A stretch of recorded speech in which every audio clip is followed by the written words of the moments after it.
Hello दोस्तों, मैं हूं Shubham from लर्नो hub, the free learning platform जहां पर आप फिजिक्स, केमिस्ट्री, मैथ्स, बायोलॉजी सब कुछ पढ़ सकते हो absolutely for free at learnohub.com। तो चलो शुरू करते।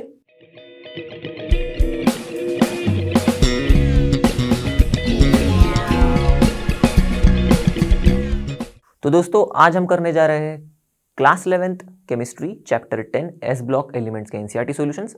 और इसके प्रीवियस वीडियोस में हम लोग ने क्वेश्चन नंबर 24 तक के सारे सवालों के जवाब देखे थे। तो अब इस वीडियो में हम क्वेश्चन नंबर 25 से लेके लास्ट क्वेश्चन तक सारे सवालों के जवाब देखेंगे। तो चलो लेट्स रॉक।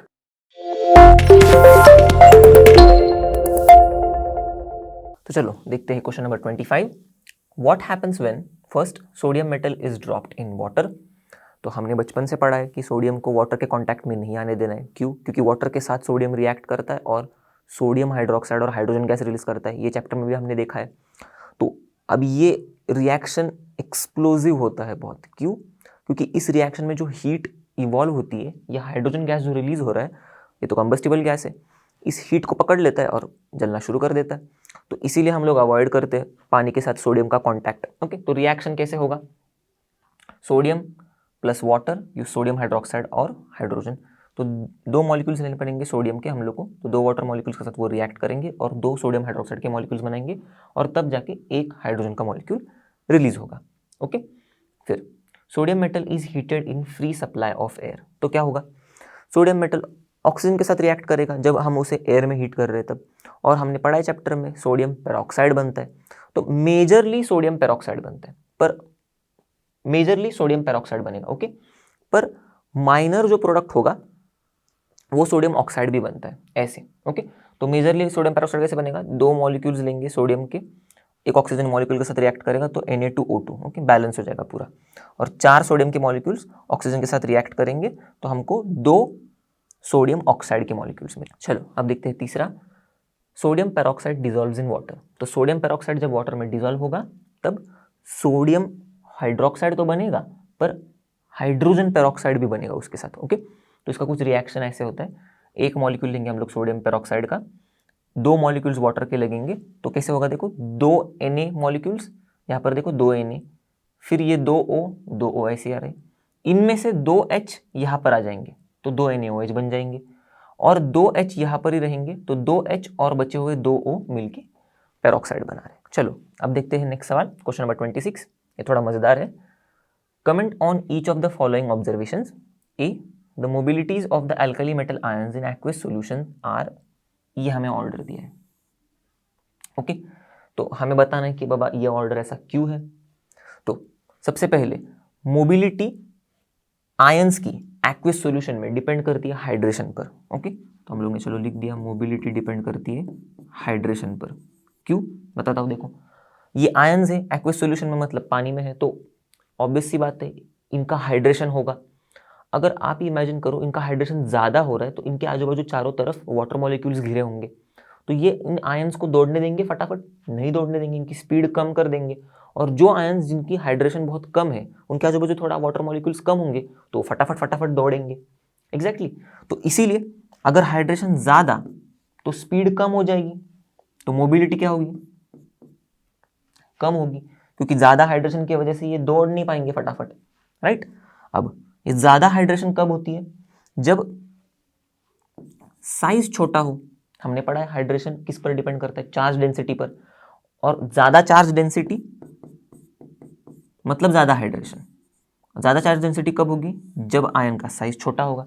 छोटे साइज पर ज़्यादा चार्ज कॉन्सेंट्रेटेड होगा। राइट। अब इनमें हम लोग अगर साइजेस का ऑर्डर देखें, इंक्रीजिंग ऑर्डर, ओके, तो कैसे होगा? सेम डिट्टो यही ऑर्डर होगा, क्योंकि सबसे ज़्यादा सीजियम का साइज होता है डाउन द ग्रुप और सबसे कम होता है लिथियम का। बीच में ऐसे इंक्रीजिंग ऑर्डर में साइज बढ़ता रहेगा। अगर साइज अभी समझो इस ऑर्डर में बढ़ रहा है, ओके, तो हाइड्रेशन क्या होगा? उसी ऑर्डर में घटेगा। राइट। यही रिलेशन हम लोग उल्टा कर रहे हैं। तो उसी ऑर्डर में हाइड्रेशन कम कम होगा। देखो, तो सबसे कम हो रहा है हाइड्रेशन सीजियम का अब, और सबसे ज्यादा हो रहा है लिथियम का। अब कम हाइड्रेशन तो मोबिलिटी क्या हो रही है? ज्यादा होगी। उल्टा इसका।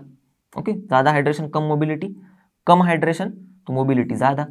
तो इसी ऑर्डर में उनकी मोबिलिटी फिर से बढ़ेगी। तो देखो सेम ऑर्डर ऊपर लिखा हुआ है, इसी ऑर्डर में उनकी मोबिलिटी बढ़ रही है। तो लिथियम से ज़्यादा मोबिलिटी है सोडियम की, सोडियम से ज़्यादा है पोटेशियम की, रुबिडियम की उससे ज़्यादा, और सबसे ज़्यादा है सीजियम की। और यही ऑर्डर हमको क्वेश्चन में दिया था और हम लोग ने बता दिया। चलो अब देखते हैं बी वाला part. Lithium is the only alkali metal to form a nitrite directly. अब ऐसा इसीलिए क्योंकि लिथियम का जो साइज है एक्सेप्शनली स्मॉल है बाकी के सारे एल्कली मेटल से। तो इसके एक्सेप्शनली स्मॉल साइज की वजह से ये फटाक से एकदम नाइट्रोजन के साथ रिएक्ट करता है और नाइट्राइड बनाता है। ओके, अब देखते हैं सी वाला part. Standard electrode potential for M2 plus aqueous plus 2 electron gives M solid where M is equals to calcium, strontium और barium is nearly constant. Okay, अब इसका रीजन बताते हैं। तो हमने चैप्टर में अच्छे से पढ़ा है कि स्टैंडर्ड इलेक्ट्रोड पोटेंशियल की वैल्यूज 3 फैक्टर्स पर डिपेंड करती है। कौन सी है वो? एंथैल्पी ऑफ वेपराइजेशन या फिर एंथैल्पी ऑफ सब्लिमेशन, दूसरी है आयोनाइजेशन एंथैल्पी और तीसरी है हाइड्रेशन एंथैल्पी। ओके, अब कैल्शियम, स्ट्रोंशियम, बेरियम के केस में अगर देखा जाए तो इन तीनों का भी जो कंबाइंड इफेक्ट है वो एकदम नेट इफेक्ट जो है इनका वो सेम आ रहा है। तो इसके वजह से इनकी जो स्टैंडर्ड इलेक्ट्रोड पोटेंशियल वैल्यूज जो है वो नियरली सेम आ रही है, नियरली कांस्टेंट हो रही है। बस चलो अब देखते हैं नेक्स्ट सवाल। State as to why a solution of sodium carbonate is alkaline. अब सोडियम कार्बोनेट का सॉल्यूशन अल्कलाइन इसीलिए होता है क्योंकि वाटर जो है ये कार्बोनेट जो पार्ट होता है ना सोडियम कार्बोनेट का, ये वाला, इसको हाइड्रोलाइज कर देता है और हाइड्रोलाइज करके हाइड्रोजन कार्बोनेट आयन बनाता है और OH माइनस आयन से रिलीज करता है। देखो इसका एक H इसके पास जा रहा है, बचा हुआ OH जो है वो यहाँ पर आ रहा है। अब सॉल्यूशन में ये OH माइनस आयंस प्रेजेंट होने की वजह से ये सॉल्यूशन अल्कलाइन हो जाता है। ओके, अब नेक्स्ट देखते हैं। Alkali metals are prepared by electrolysis of their fused chlorides. अब फ्यूज क्लोराइड क्यों यूज करते हैं हम लोग?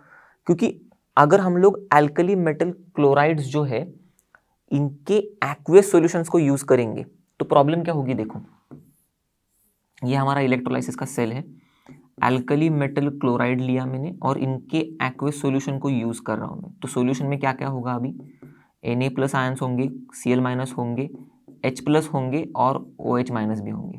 ओके, अब हमारा ये है एनोड, ये है कैथोड। तो यहाँ पर अब एनोड की बात जाने दो। ओके, उसके ऊपर तो नेगेटिव चार्ज वाले जो आयंस है वो जाएंगे, तो हम लोग को लेना देना उससे नहीं है। हम लोग का यहाँ पर मेन एजेंडा क्या है कि अल्कली मेटल्स प्रिपेयर करना है इलेक्ट्रोलाइसिस से। इसमें हमारा अल्कली मेटल का आयन कौन सा है? ये सोडियम। तो हम लोग सोडियम और हाइड्रोजन की बात करेंगे सिर्फ। तो Na प्लस और H प्लस में होता क्या है? दोनों में भी रेस लगती है और इस रेस में जीत जाता है हाइड्रोजन का आयन और ये जाके कैथोड के ऊपर डिस्चार्ज हो जाता है। ओके, डिस्चार्ज होके ये हाइड्रोजन गैस बन के टिक उड़ जाता है। अब ये क्यों जीत जाता है रेस? क्योंकि इसका जो डिस्चार्ज पोटेंशियल जो है ये कम होता है। ओके, सोडियम के डिस्चार्ज पोटेंशियल से। अब ये डिस्चार्ज पोटेंशियल क्या होता है भाई? डिस्चार्ज पोटेंशियल मतलब वो पोटेंशियल जिस पोटेंशियल पर H प्लस आयंस या फिर आयंस जो होंगे वो डिस्चार्ज होंगे। ओके, अब ये डिस्चार्ज पोटेंशियल इसका कम क्यों है? क्योंकि डिस्चार्ज पोटेंशियल हम लोग देखेंगे रिडक्शन पोटेंशियल पर डिपेंड करता है और इससे हमें समझ में आएगा। देखो रिडक्शन पोटेंशियल मतलब उस आयन का रिड्यूस होने का पोटेंशियल कि भाई वो कितने ज़्यादा जल्दी रिड्यूस होगा। तो हमें तो पता ही है H प्लस जो है वो ज़्यादा जल्दी रिड्यूस होगा as compare to Na plus. अगर वो ज़्यादा जल्दी रिड्यूस हो रहा है तो इसीलिए वो ज़्यादा जल्दी डिस्चार्ज होगा। तो ज़्यादा जल्दी डिस्चार्ज होगा तो कम पोटेंशियल पे डिस्चार्ज होगा, इसीलिए उसका डिस्चार्ज पोटेंशियल कम है। ओके, तो इन शॉर्ट स्टोरी का मतलब यही है कि भाई H प्लस जीतेगा रेस और डिस्चार्ज हो जाएगा और हमें ये बिल्कुल नहीं चाहिए। ओके, हमें क्या चाहिए कि हमारा Na प्लस डिस्चार्ज हो कैथोड पर और बस इसीलिए हम लोग क्या करेंगे? हम लोग जब इलेक्ट्रोलाइसिस करेंगे तब एक्वियस सॉल्यूशन का प्रयोग नहीं करेंगे। हमें ये झंझट ही नहीं चाहिए, ये रेस चाहिए ही नहीं। हम बस रखेंगे हमारे फ्यूज्ड अल्कली मेटल क्लोराइड्स को, इसमें हमारा अल्कली मेटल का आयन होगा और क्लोराइड का आयन होगा। ओके, बस तो यहाँ पर जब रेस नहीं होगी तो बस हमारा अल्कली मेटल का आयन ही डिस्चार्ज हो जाएगा। तो इसीलिए हम लोग अल्कली मेटल्स को प्रिपेयर करते हैं by the electrolysis of their fused chlorides. चलो अब सी पार्ट देखते हैं। Sodium is found to be more useful than potassium. अब क्यों? क्योंकि हम लोग ऐसे कंपाउंड्स कमर्शियली बहुत ट्रेमेंडस अमाउंट, बहुत वाइडली यूज करते हैं जिनमें सोडियम हो। सबसे इंपॉर्टेंट और सबसे पहला एग्जाम्पल ले लो, नमक, कॉमन सॉल्ट, सोडियम क्लोराइड। फिर washing soda Na2CO3, baking soda NaHCO3, sodium hydroxide बहुत ज़्यादा यूज़ करते हैं। ऐसे कंपाउंड बहुत ज़्यादा वाइडली यूज़ करते हैं जिनमें सोडियम हो। पोटेशियम भी काफ़ी यूज़फुल है, पर पोटेशियम के कंपाउंड हम लोग उतने ज़्यादा वाइडली यूज़ नहीं करते जितने सोडियम के कंपाउंड यूज़ करते। बस इसीलिए sodium is found to be more useful than potassium. चलो अब बढ़ते हैं नेक्स्ट सवाल पर। Write balanced equations for reactions between a Na2O2 and water. चलो लिखते हैं रिएक्शन एकदम बैलेंस करके। तो हम लोग ने अभी पढ़ा था, सोडियम पेरोक्साइड वाटर के साथ रिएक्ट करके सोडियम हाइड्रोक्साइड देगा। देखो ये ऑक्साइड है, अल्कली मेटल ऑक्साइड वाटर के साथ रिएक्ट करके अल्कली मेटल हाइड्रोक्साइड्स बनाएंगे और हाइड्रोजन पेरोक्साइड देगा। ओके, तो बैलेंस कर देते हैं। तो 2 Na है तो 2 Na, यहाँ पर 2O और 2O, 4 O हो गए। यहाँ पर 2 है, यहाँ पर 2, 4 कर दी। फिर 2H 2H 4H 4H, तो हो गया NaO और H सब बैलेंस्ड। अब KO2 एंड वाटर, अब ये सुपर ऑक्साइड है KO2, चैप्टर में पढ़ा है हम लोग ने। इसका वाटर के साथ रिएक्शन करेंगे तो सेम ऑक्साइड है, वाटर के साथ रिएक्ट करके हाइड्रोक्साइड देगा, हाइड्रोजन पेरोक्साइड देगा और फ्री में गिफ्ट ये ऑक्सीजन भी दे देता है हमें। ओके, यही थोड़ा सा अलग है इसमें। तो अगर हम लोग अभी इसको बैलेंस करने को देखेंगे तो 2 हाइड्रोजन, यहाँ पर भी 2 हाइड्रोजन कर देते, 4 हाइड्रोजन, तो यहाँ पर 4 hydrogen, 2 potassium 2 potassium. Okay, hydrogen potassium balance हो गए। ऑक्सीजन 4 और ये 2 6, तो ये 2 2 4 और 2 6 होगा बैलेंस्ड। अब Na2O and CO2 काफ़ी इजी है, मतलब सामने सामने ही प्रोडक्ट बनेगा। देखो Na2O सोडियम ऑक्साइड लिया, कार्बन डाइऑक्साइड के साथ रिएक्ट करवाया, तो देखो Na2CO2 और एक O बच गया, तो एक O ऐड हो जाएगा उसमें, तो Na2CO3 सोडियम कार्बोनेट, तो लिख दिए बैलेंस केमिकल इक्वेशन। चलो दोस्तों देखते हैं नेक्स्ट सवाल। How would you explain the following observations? First, beryllium oxide is almost insoluble but beryllium sulphate is soluble in water. Okay, तो पहले बेरिलियम ऑक्साइड इनसोल्यूबल क्यों बताते। चलो, तो ये है हमारा बेरिलियम ऑक्साइड। अब इसमें देखो बेरिलियम का साइज और ये ऑक्सीजन का साइज, ओके, Be2+, ये इस फॉर्म में होगा, ये O2- में होगा। दोनों के भी ये जो साइजेस है, ओके, बेरिलियम के आयन और ऑक्सीजन के आयन के साइजेस काफ़ी छोटे हैं। ओके, इनके ऊपर चार्ज भी ज़्यादा है। तो अगर हम लोग अभी सोल्यूबिलिटी की बात करें तो हमें 2 चीज़ों की बात करनी पड़ेगी, एक तो लैटाइस एंथैल्पी की और दूसरी है हाइड्रेशन एंथैल्पी की। ओके, तो बेरिलियम ऑक्साइड के केस में होगा ऐसे कि हमें पता है लैटाइस एंथैल्पी, अगर चार्जेस बहुत ज़्यादा हो, हाई हो और साइजेस छोटे हो तो लैटाइस एंथैल्पी ज़्यादा होती है। ओके, तो इस केस में देखो साइजेस छोटे भी हैं, चार्ज भी ज़्यादा है, तो लैटाइस एंथैल्पी तो ज़्यादा होनी ही है। अब हाइड्रेशन एंथैल्पी किस पर डिपेंड करती है? चार्ज डेंसिटी के ऊपर।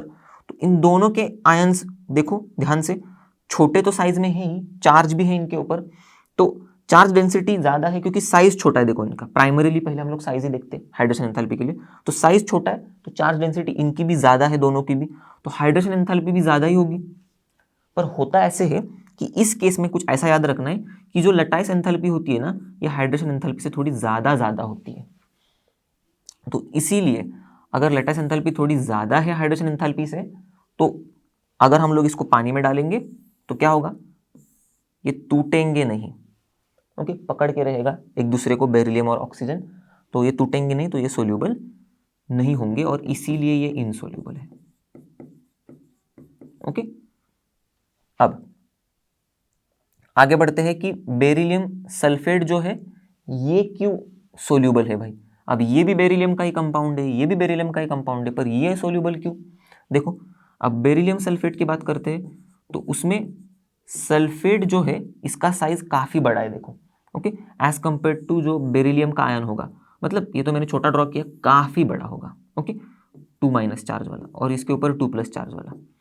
तो होगा क्या, अब इतने बड़े साइज के वजह से लैटाइस एंथैल्पी तो हमें पता है कि बाबा अगर साइजेस छोटे हो तो लैटिस एंथैल्पी ज़्यादा होती है। अब दोनों में से एक का साइज काफ़ी बड़ा है, तो ऐसे केसेस में क्या होता है, लैटिस एंथैल्पी ना थोड़ी कम होती है।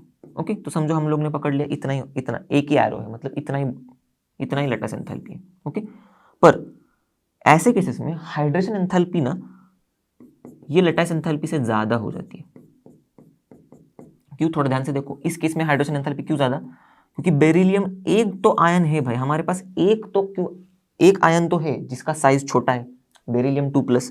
ओके, इसके साइज छोटे होने की वजह से इसकी चार्ज डेंसिटी ज़्यादा है, तो इसीलिए हाइड्रेशन एंथैल्पी थोड़ी ज़्यादा होती है लैटिस एंथैल्पी से। अगर अब इस केस में हाइड्रेशन एंथैल्पी ज़्यादा है तो हमें पता है कि अगर इसको हम लोग पानी में डालेंगे तो हाइड्रेशन एंथैल्पी कॉम्पनसेट भी कर रही है लैटिस एंथैल्पी को, ऊपर से ज़्यादा है तो फिर ये थोड़ा हीट भी रिलीज कर देगी। ओके, तो इसीलिए क्या होगा, कॉम्पनसेट करेगी लैटिस एंथैल्पी को, तो ये टूट जाएंगे और सोल्यूबल हो जाएंगे। चलो अब देखते हैं नेक्स्ट सवाल। Barium oxide is soluble but barium sulphate is insoluble in water. Okay, अब दोनों भी बेरियम के ही कंपाउंड है, पर ये थोड़ा क्वेश्चन नंबर 2 है, क्वेश्चन नंबर 1 के बाद वाला, और इसीलिए हम लोग ने जो क्वेश्चन नंबर 1 में जो कॉन्सेप्ट देखा है उसी का हम लोग थोड़ा इस्तेमाल करेंगे, थोड़ा दिमाग लगाएंगे। देखो, तो उसका लॉजिक हम लोग ने पहले से ही डेवलप करके रख लिया, अब हम लोग इस सवाल में उसको यूज करेंगे। और जो चैप्टर में भी हमने पढ़ा है कि इनके जो ऑक्साइड्स है और इनके जो सल्फेट्स है डाउन द ग्रुप जब आते हैं तब इनमें क्या वेरिएशन होता है। ओके, तो चलो, पिछले सवाल में हम लोग ने बेरिलियम ऑक्साइड और बेरिलियम सल्फेट के बारे में देखा था। ओके, तो इसके केस में क्या देखा था कि लैटिस एंथैल्पी ज़्यादा है as compare to hydration enthalpy. Okay, और इसके केस में क्या देखा था हम लोगों ने कि जो हाइड्रेशन एंथैल्पी है वो ज़्यादा है as compare to lattice enthalpy. Okay, यहाँ पर लैटिस एंथैल्पी की जो वैल्यू है वो इतनी ज़्यादा नहीं है। ओके, और यहाँ पर लैटिस एंथैल्पी की जो वैल्यू है वो काफ़ी ज़्यादा है, मतलब हाई है बहुत। ओके, बेरिलियम ऑक्साइड के केस में। अब हम लोग आएंगे बेरिलियम ऑक्साइड से नीचे बेरियम ऑक्साइड तक, देखो क्या हो रहा है, और यहाँ पर बेरियम सल्फेट तक। इन दोनों के बारे में तो पूछा हमें, देखो क्वेश्चन में। अब हमें पता है बेरिलियम के बाद फिर मैग्नीशियम, कैल्शियम, स्ट्रॉन्शियम और फिर बेरियम, और फिर मैग्नीशियम, कैल्शियम, स्ट्रॉन्शियम और बेरियम, ऐसे हम लोग डाउन द ग्रुप आने वाले। ऑक्साइड तो वैसे ही रहेगा। ओके, यहाँ पर सल्फेट। ओके, अब हमें देखना है down the group lattice enthalpy और हाइड्रेशन एंथैल्पी का वेरिएशन कैसे हो रहा है। इसके ऊपर हमें पता चलेगा कि भाई बेरियम ऑक्साइड क्यों सोल्यूबल है और बेरियम सल्फेट क्यों इनसोल्यूबल है। तो जैसे हम लोग डाउन द ग्रुप आ रहे हैं तो देखो ध्यान से ज़रा, यहाँ पर ऑक्साइड आयन है, नीचे भी सभी जगह पर ऑक्साइड आयन है। ओके, बदल क्या रहा है, ये जो हमारा कटायन है इसका साइज बढ़ रहा है। तो यहाँ पर लैटिस एंथैल्पी क्योंकि बहुत ज़्यादा थी, तो जैसे जैसे हम लोग का कटायन का साइज बढ़ेगा तो होगा क्या, ये आनायन का साइज छोटा था, यहाँ पर कटायन का साइज छोटा था तो अट्रैक्शन ज़्यादा था। अब कटायन का साइज बढ़ेगा डाउन द ग्रुप, तब क्या होगा, लैटिस एंथैल्पी कम होने लगेगी, क्योंकि हमें पता है कि साइजेस के ऊपर लैटिस एंथैल्पी डिपेंड करती है। साइज ज़्यादा हो जाएगा तो लैटिस एंथैल्पी कम होगी। तो यहाँ पर इस केस में लैटिस एंथैल्पी क्या होगी, डिक्रीज होने वाली है। चलो इतना समझ में आ गया। अब हाइड्रेशन एंथैल्पी की बात करें तो देखो, कटायन का साइज बढ़ रहा है, भले ही आनायन वैसे ही है, तो होगा क्या, अब कटायन का साइज बढ़ रहा है तो चार्ज डेंसिटी इसकी घट रही है charge density. Okay, down the group हम लोग जब जाएंगे तब कटायंस की तो चार्ज डेंसिटी कम हो रही है, तो हाइड्रेशन क्या होगा, ये भी कम होगा। चलो, अब इन दोनों में कौन ज्यादा डिक्रीज हो रहा है इसके ऊपर डिपेंड करेगा इसका क्या हाल होने वाला है। ओके, तो इन दोनों में डिक्रीज लैटिस एंथैल्पी थोड़ी ज्यादा होती है। अब ऐसा क्यों, देखो यहां पर हाइड्रेशन एंथैल्पी की बात करेंगे हम लोग तो समझ में आएगा कि लैटिस एंथैल्पी क्यों ज्यादा हो रही है। डाउन द ग्रुप हम लोग जब जा रहे हैं तब एक ही जो हमारा आयन है उसकी चार्ज डेंसिटी कम हो रही है। दूसरे आयन के बारे में देखो, वो तो स्टेडी वैसे ही है, ऑक्साइड आयन, इसका तो साइज अभी भी यहां तक छोटा ही है, तो इसकी चार्ज डेंसिटी वैसे की वैसी है। तो क्योंकि एक आयन की चार्ज डेंसिटी में फर्क आ रहा है तो इसलिए हाइड्रेशन एंथैल्पी कम हो रही है, पर दूसरा आयन अभी भी फिलहाल जिंदा है, वो मौजूद है हाइड्रेशन करवाने के लिए, तो इसीलिए हाइड्रेशन एंथैल्पी इतनी ज़्यादा कम नहीं होती और लैटिस एंथैल्पी बहुत ज़्यादा लो हो जाती है। ओके, इस केस में क्योंकि कटायन का साइज हम लोग ने देखा बढ़ रहा है।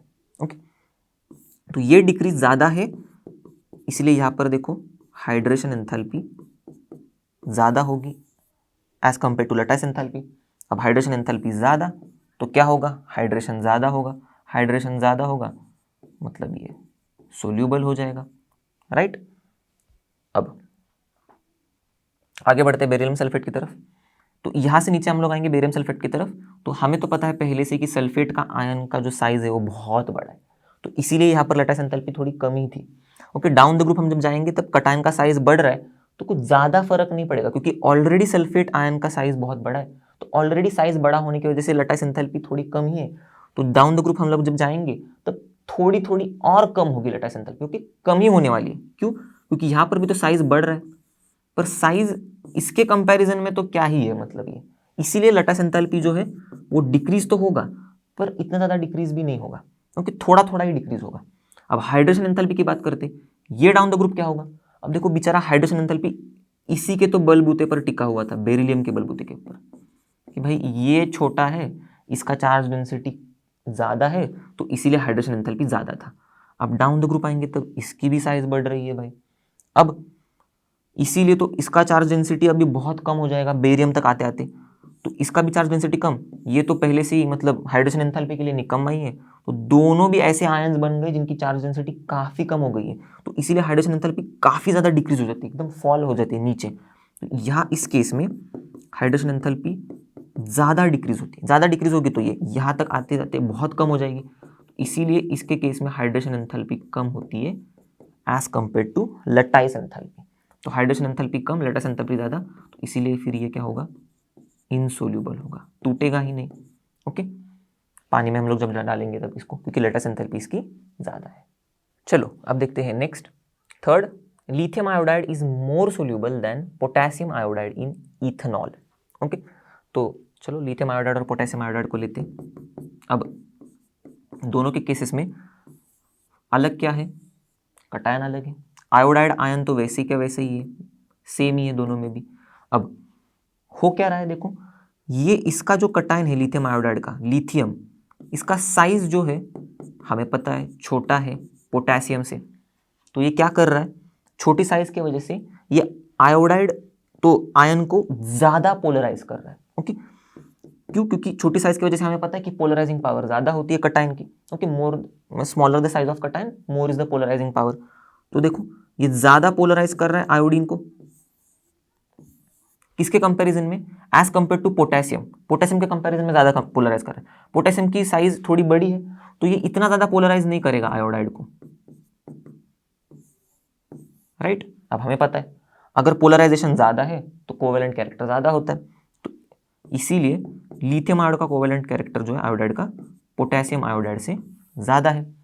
अगर इसका कोवेलेंट कैरेक्टर ज़्यादा है तो भाई इसीलिए तो ये फिर ज़्यादा अच्छे से सोल्यूबल होगा ना इथेनॉल में।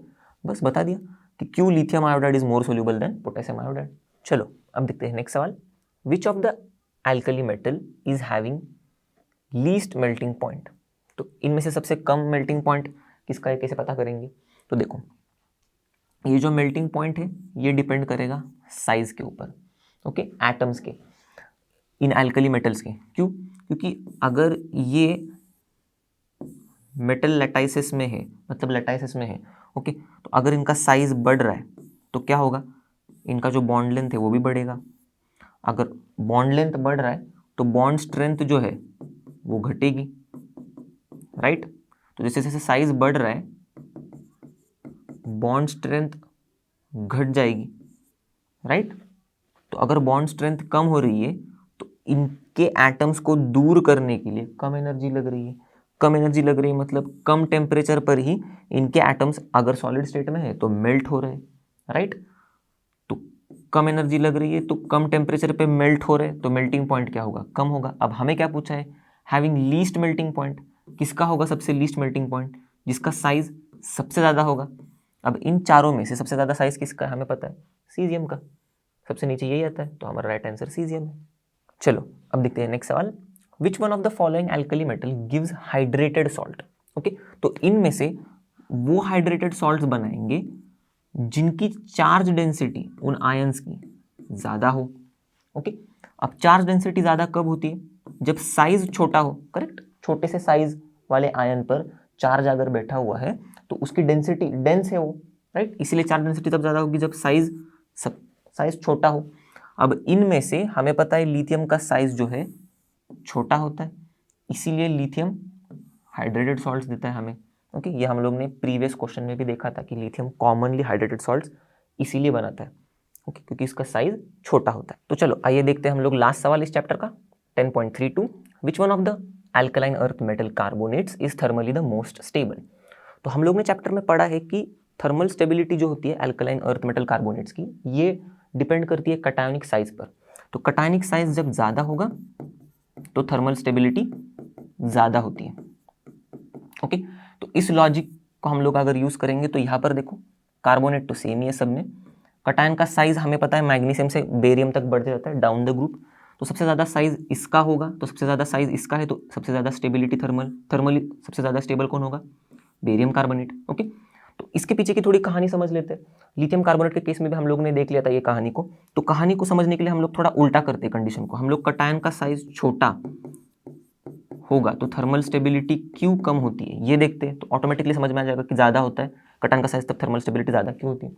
तो जब कटायन का साइज छोटा है तो समझ लो अपना ये अल्कलाइन अर्थ मेटल का कटायन है, ओके। साइज छोटा है इसका, हम लोग ने कंसिडर मतलब ये ऐसे छोटा साइज वाला कटायन लिया है हम लोग ने अल्कलाइन अर्थ मेटल का, समझ लो बेरिलियम है सॉरी। तो अभी हम लोग इस कार्बोनेट आयन को कुछ मैं ऐसा रिप्रेजेंट कर रहा हूँ ताकि आपको ये इलेक्ट्रॉन डेंसिटी में दिखा पाऊँ। तो इलेक्ट्रॉन डेंसिटी ज़्यादातर कार्बोनेट में ऑक्सीजन पर रहती है, ओके। तो ये काफ़ी बड़ा आनायन है। अभी हमें पता है कि छोटा कटायन बहुत बड़े आनायन को क्या करेगा, पोलराइज करेगा, क्योंकि इसकी पोलराइजिंग पावर ज़्यादा होती है, राइट, साइज छोटी होने की वजह से। तो ये पोलराइज करेगा तो पूरा नेगेटिव चार्ज अपनी तरफ खींच लेगा, ओके, ऐसे। तो ये ऑक्सीजन से बहुत ज़्यादा लगाव इसको हो जाएगा, मतलब बहुत ज़्यादा अटैचमेंट हो जाएगी इस ऑक्सीजन के साथ।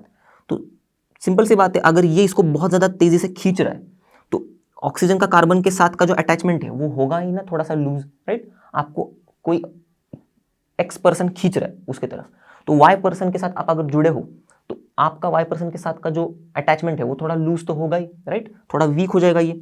बस फिर ऐसा हाई पोलराइजेशन जब होगा, ये बॉन्ड जब वीक होगा इसके वजह से, हाई पोलराइजेशन के वजह से, तो थोड़ी सी भी हीट दो, ओके, तो क्या होगा, ये टूट जाएगा बॉन्ड और कार्बन डाइऑक्साइड रिलीज हो जाएगा, और यहाँ पर ये ऑक्सीजन बेरिलियम के साथ चला जाएगा और बेरिलियम ऑक्साइड बना देगा, राइट। तो ऐसे ही डिकम्पोज होता है ना मेटल ऑक्साइड और कार्बन डाइऑक्साइड कार्बोनेट्स हमारे। तो इस तरह से ये डिकम्पोज हो जाएंगे। जब पोलराइजेशन ज़्यादा होगा तब थोड़ी सी हीट लगेगी, राइट, ये हम लोग ने कहानी देखी। तो पोलराइजेशन ज़्यादा, थोड़ी सी हीट लग रही है, मतलब थर्मली कम स्टेबल है हमारा कार्बोनेट, थोड़ी सी हीट से ही टूट रहा है। देखो अब इसी को उल्टा कर दो, पोलराइजेशन कम कब कम होता है, जब साइज ज़्यादा होती है। अब साइज ज़्यादा है, पोलराइजेशन कम है, तो होगा क्या, उल्टा, थर्मल स्टेबिलिटी क्या होगी, ज़्यादा होगी। यही तो हो रहा है, देखो साइज ज़्यादा तो थर्मल स्टेबिलिटी भी ज़्यादा। पहुंच गए। तो इसी के साथ हमने इस चैप्टर के सारे सवालों के जवाब देख लिए, और आई होप आपको बहुत ज़्यादा मज़ा आया होगा मेरे साथ इस चैप्टर के सवालों के जवाब सीखने में। और जैसे कि आप सभी को पता है, लर्नो मतलब फ्री है पर बेस्ट है। तो मिलते हैं अगले वीडियो में, तब तक के लिए bye bye and have a great day.